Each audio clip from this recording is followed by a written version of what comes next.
A walk along the trails of Montserrat, one of the most visited natural sites in Catalonia, ended up turning into a tragedy for a well-known Spanish billionaire businessman. On December 14, 2024, this news shocked everyone because we're talking about Isak Andik, founder of a very well-known fashion brand called Mango. And he had passed away at the age of 71, what should have been an outing with his son, a family member. With a family member, ended up making headlines in media all over the world. For decades, Isak built one of the most important fashion empires in Europe, going from a young entrepreneur to becoming one of the most influential and wealthy people in Spain. But his story didn't end there. It wouldn't end in a boardroom or at a business gala, but in a completely different setting. According to the investigations, everything happened in a matter of seconds. One wrong step, a fall, and a fatal outcome. But while the authorities were trying to reconstruct the events, thousands of people were wondering how an apparently normal excursion could end in such an unexpected way. And if this really worked, was it an accident, or could someone have pushed him and caused his death? This is the case of Isak Andik, the businessman who transformed the fashion industry and whose life came to an end as sudden as it was shocking.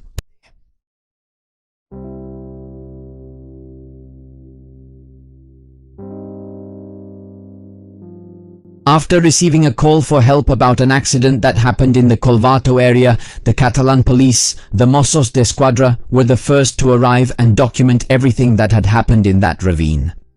According to the police report, the cause was the narrow path, barely a meter wide, with loose stones, a steep drop on one side, and no kind of safety railing. The injuries that Isak had were fatal. He fell from a height of 150 meters while he was on a hike. This happened on one of the trails that connect the monastery with the well-known Salniter Caves of Collbató, a route commonly used by visitors and hikers in Montserrat. The trail where the accident happened is not considered high risk. It's a route that we can say is of low difficulty, frequented by visitors of different ages and experience levels. Although the trail was classified as low difficulty, there was a specific point where the terrain became more treacherous. And this was because there was a combination of moisture, slippery surfaces, and the proximity to a drop-off, which made it necessary to take extra precautions. It was precisely in that section where the accident happened. That detail was one of the aspects that drew the most attention during the investigation. It wasn't an extreme route or a place known for serious incidents. Even so, a single dangerous spot was enough for an apparently simple hike to end in an accident. And it's quite unusual to take a 71-year-old person to do this kind of activity, especially on this trail. And on top of that, Isak already had a history of previous falls on the ground, which showed that he was prone to falling, maybe because of his age or his health condition. Because according to his family members, he had osteoarthritis in his knees. This makes you think that going there shouldn't have been an option in the first place, since this was risky for him. The police not only took notes at the scene, they took a lot of pictures of the place. One of those images, which was later leaked to the press, shows Isak's green coat. It also shows his glasses and his watch lying on the slope. One of the elements that caught the investigators' attention the most was a shoe print that was located on the edge of the trail, at the point where Isak is believed to have fallen over the edge. To analyze it, the local police carried out 10 reenactments using the same type of footwear that the victim was wearing. According to their conclusions, to get a similar mark, it was necessary to drag the sole several times back and forth, applying pressure on the ground. The investigators pointed out that the footprint did not seem to have been created by a simple step, a stumble, or a quick slip. Even so, the mark alone did not allow them to determine exactly what happened there. What it did suggest to the investigators is that in the moments before the fall, there may have been some kind of foot movement or scuffling at the edge of the trail. During the first months, everything pointed to an accident. We can say that the initial hypothesis was simple. an elderly man with a history of osteoarthritis. He was walking along a trail considered to be of low difficulty when, at one of the most delicate points of the route, he fell down a drop of more than 100 meters. The officers initially concluded that they had not found any evidence of criminal activity and considered the possibility of an accidental fall to be valid. But as the months went by, some elements of the investigation led investigators to re-examine what had happened there. There were certain aspects that continued to raise doubts. So the investigators returned to the scene several times to analyze it in more detail. What initially seemed like an accidental fall began to be studied from another perspective. That same scene, which at first had been interpreted as the site of an accident, became something more complex, which led the investigators to consider whether something else might have happened in the minutes before Isak's fall, because they wondered if this had really been a homicide.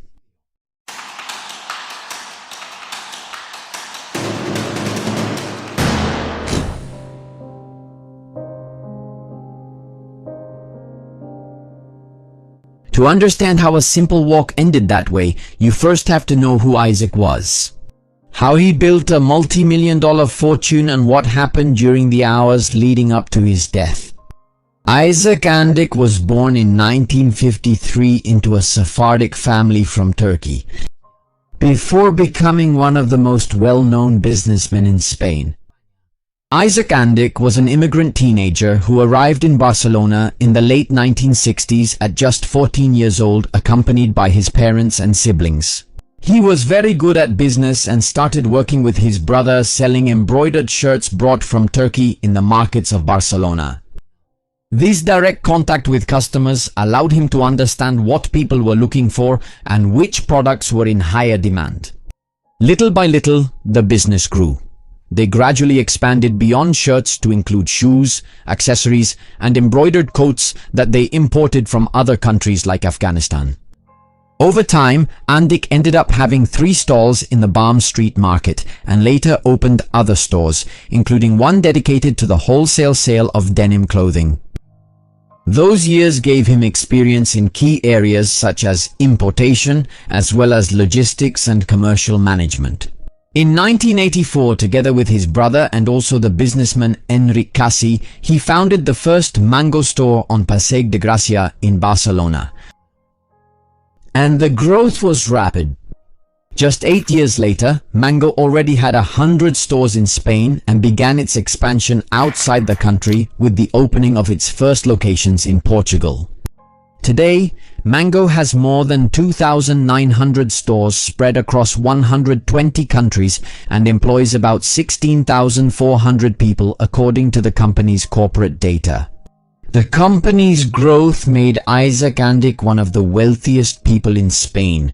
Forbes magazine estimated his wealth at around $4.5 billion. Beyond business, he had a great passion for sailing. In fact, on one occasion he took a sabbatical year to sail around the world on his yacht. And those who knew him described him as a reserved person who was courteous and had a leadership style that was firm but respectful toward his employees. Isak was married to Neus Ray Tarago, with whom he had 3 children: Jonathan, born in 1981, Judith in 1984, and Sarah in 1997. For years, the 2 eldest children were involved in the family business. Judith developed her career in the field of design, while Jonathan took on various positions within the company and began to be seen as his father's possible successor. The eldest son was educated in Switzerland, pursued a bachelor's degree in audiovisual communication in the United States, the same major I studied, and completed a postgraduate master's degree in business management at IS Business School. Jonathan took an important step within the company in 2007 when he led the launch of Mango's men's clothing line. In 2012, Isak appointed Jonathan as deputy chairman and member of the board of directors. 2 years later, he entrusted him with the management of the company, and at a time when the founder seemed ready to step away from the daily management of the business, he gave him that position. But the situation changed over time. After a period marked by significant problems and financial losses, Isak returned to take a more active role in the company. And Jonathan was no longer in charge of management, being replaced by Tony Ruiz, who would later become the CEO of Mango. Isak's marriage lasted 20 years. In the late 1990s, they both decided to go their separate ways, but maintained a respectful and friendly relationship. After the end of a marriage of more than 20 years, Isak began a new chapter in his personal life. As the years went by, the names of several women with whom he had long-term relationships began to appear, although he always tried to keep those relationships away from the media. For a while, the press even presented him as one of Spain's most eligible bachelors. He was a billionaire businessman, he was separated, and his name was linked to well-known women from the worlds of fashion, business, and also from high society in Barcelona and Madrid. Most of his relationships became known through photographs, leaks, or press reports, not because he was talking about these relationships publicly. Isak's last known relationship was with Estefania Knuth, a former professional golfer. They had started their relationship around 2018 and stayed together until the businessman's death in 2024. Estefania also came from a well-established business family that ran several inherited companies. Over the years, they became regulars at certain social and business events. During those 6 years, they were described as a stable couple, sharing their life between Barcelona and other destinations. And they also had hobbies in common such as golf, traveling, and outdoor activities. After Isak's death, the name Estefania started to appear more frequently in the press. She was mentioned as his partner and came to play an important role not only because of the emotional impact of the loss, but also due to the inheritance and legal issues that arose after the death of this businessman. What really caught people's attention after Isak's will became known was not that most of the fortune was left to Isak's 3 children, something that many considered perfectly logical since they were his direct heirs. What caused surprise was the dispute that arose over the share that belonged to Estefania Knuth. Apparently, she received a much smaller amount than the children, about 5 million euros according to some media outlets. However, different sources indicated that Estefania considered that amount insufficient and even claimed up to 70 million euros. That difference in amounts sparked a conflict between the businessman's partner and his children. There was talk of negotiations and possible offers to reach an agreement, but the disagreement dragged on for months and, according to the latest reports, there still isn't a definitive solution. In the midst of this dispute over the inheritance, Estefania provided key information about the bad relationship that, according to her, existed between Isak and one of his sons. And that piece of information ended up being one of the factors that were taken into account when the investigation began to consider new hypotheses about what happened.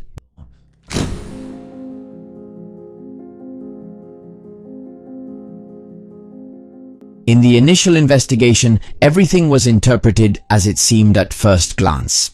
A mountain accident where a 71-year-old man fell at a dangerous point on the trail and lost his life at the scene. On December 14, 2024 around noon, Isak and his son Jonathan were in the Colbato area on Montserrat.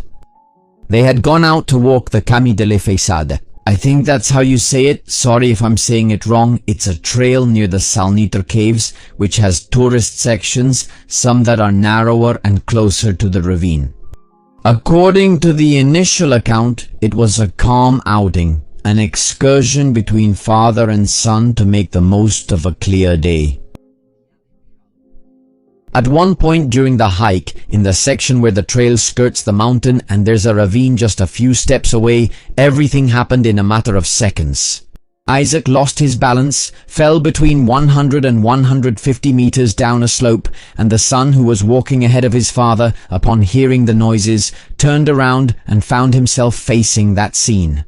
Jonathan, who was desperate, called emergency services and was heard anxiously reporting what had happened.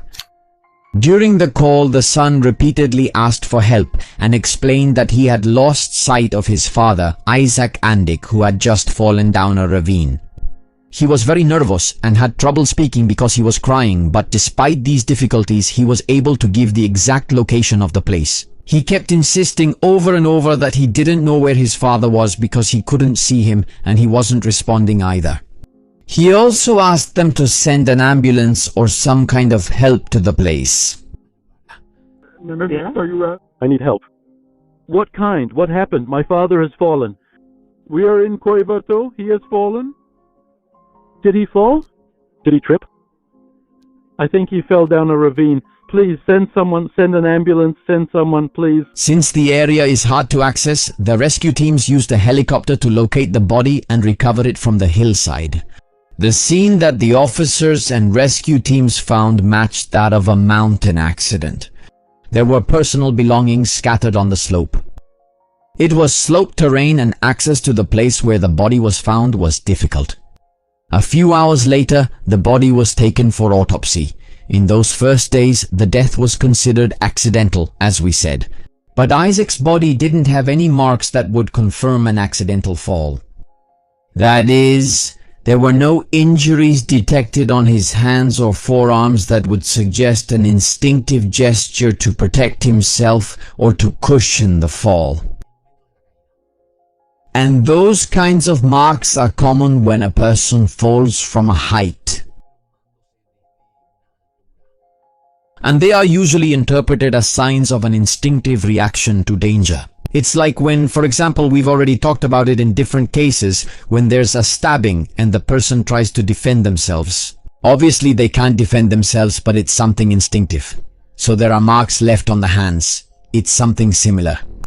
In the forensic report, there's also a detail that at the time was interpreted as being consistent with an accidental fall. The specialists described the dynamics of Isak Andik's fall as if he had slid down a slide feet first.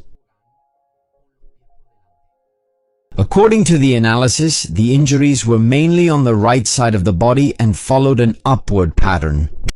This is something the forensic experts linked to a possible slide down the slope before falling into the void. In other words, the distribution of the wounds seemed to fit the idea that he first slipped on the sloped ground and then suffered the fall from a great height. At this initial stage of the investigation, the officers maintained a single position, that it was an accident. Although they continued reviewing the facts and gathering information to confirm what had happened, they insisted that they had not found any evidence pointing to the involvement of another person. They spoke of a tragedy and a misfortune, not of a possible crime. Another detail that caught my attention is that at the very scene of the accident, the necessary measures were not taken to protect the area, because the Hypotheses trail was reopened to the public shortly after. And just a few days later, other hikers were already walking the same stretch where Isak had died. There wasn't a large permanent police presence, they didn't cordon off the scene. And there was the question of whether there might have been other people with Isak and his son. So, by not keeping the place isolated to avoid contaminating anything, it would be difficult to find more evidence in a new investigation. And almost a year later, the case began to be viewed from a different perspective. They stopped seeing the fall as the only possibility. And they focused on the idea of the possibility of a homicide involving someone else. This new line of investigation reopened the case. The attention began to turn toward the people who were part of the businessman's closest circle. That's when the names that would come under investigators' scrutiny began to emerge.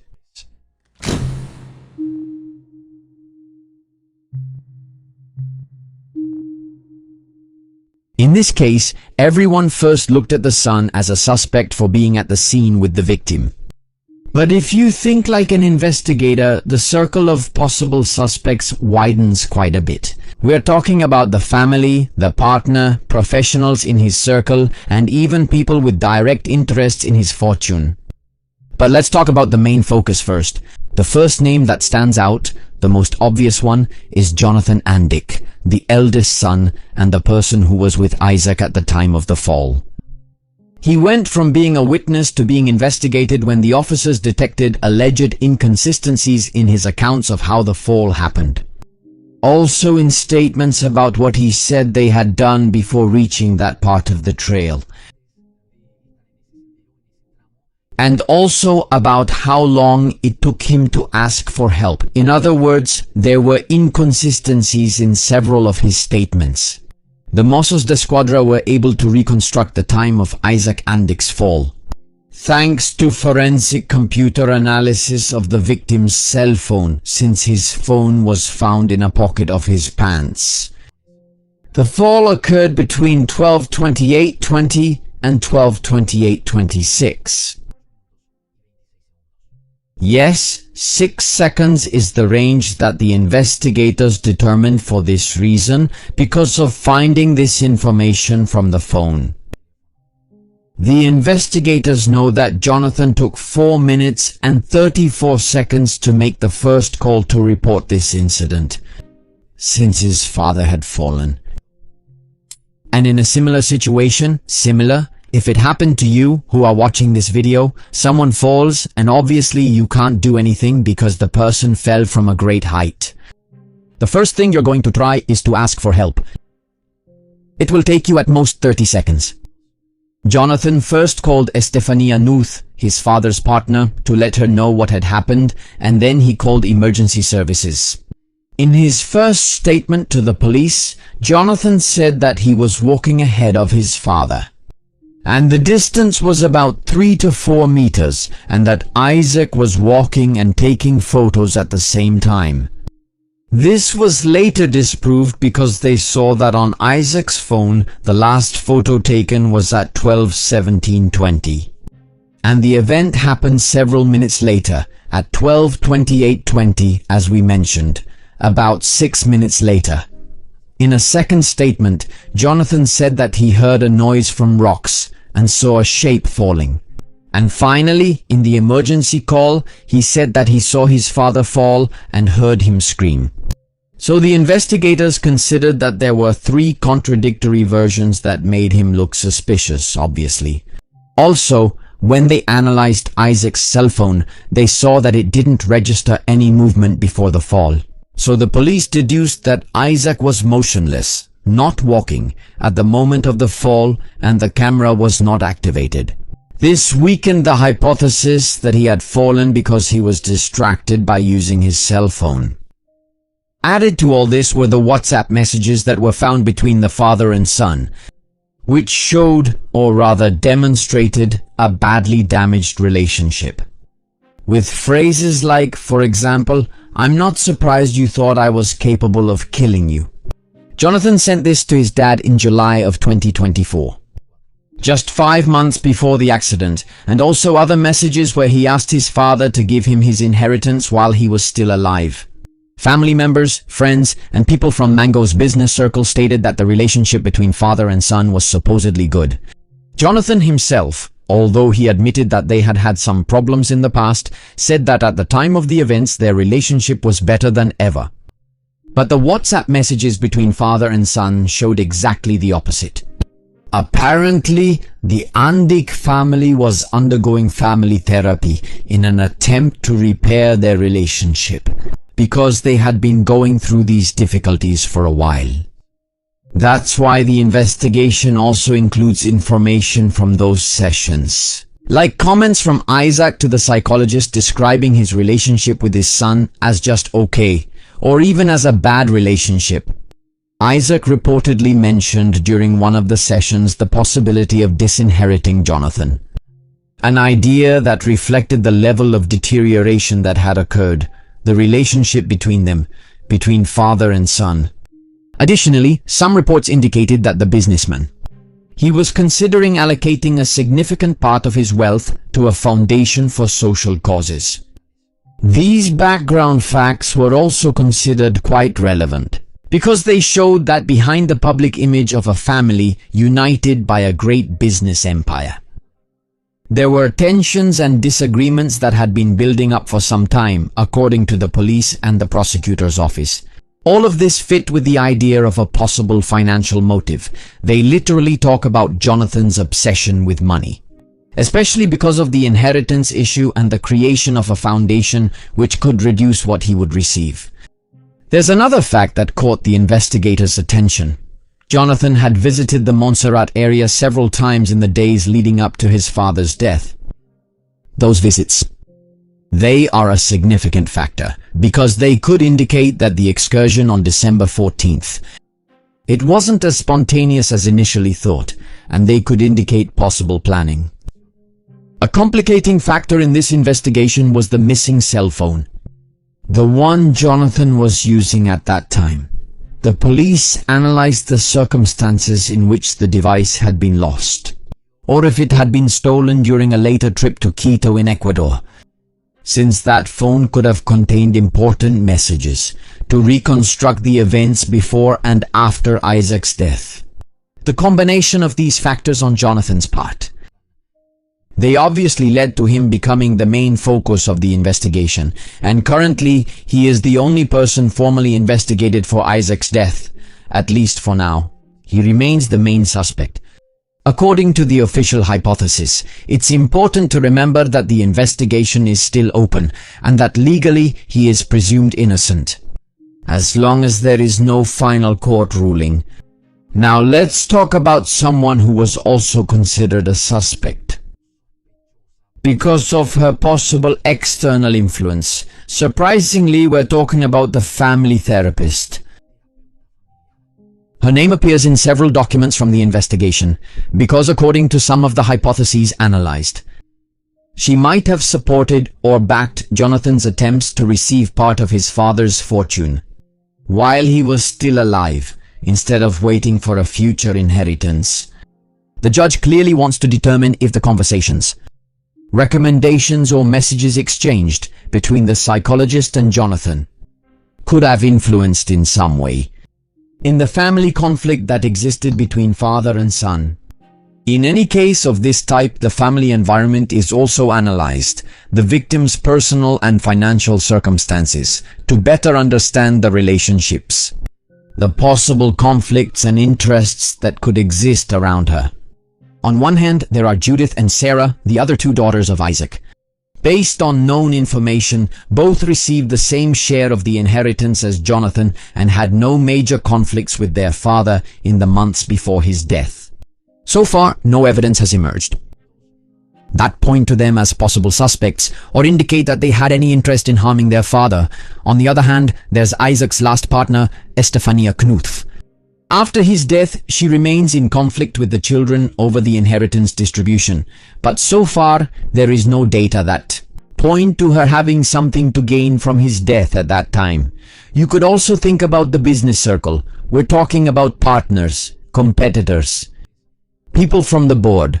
So far, the media following the case haven't pointed out any strange moves from the corporate environment that would point to a business conspiracy. But these are things that are discussed in cases, especially high-profile ones like this. The possibility that there were more people involved. This stems from some of the judge's rulings, in which she points out that a planned involvement can't be ruled out, nor the collaboration of third parties. That's normal. It's an investigation, and this will come to light over time. In that context, the name of the family psychologist comes up again, as well as other people in their circle who could have provided relevant information to understand what happened. However, so far there are no formal accusations against any of them.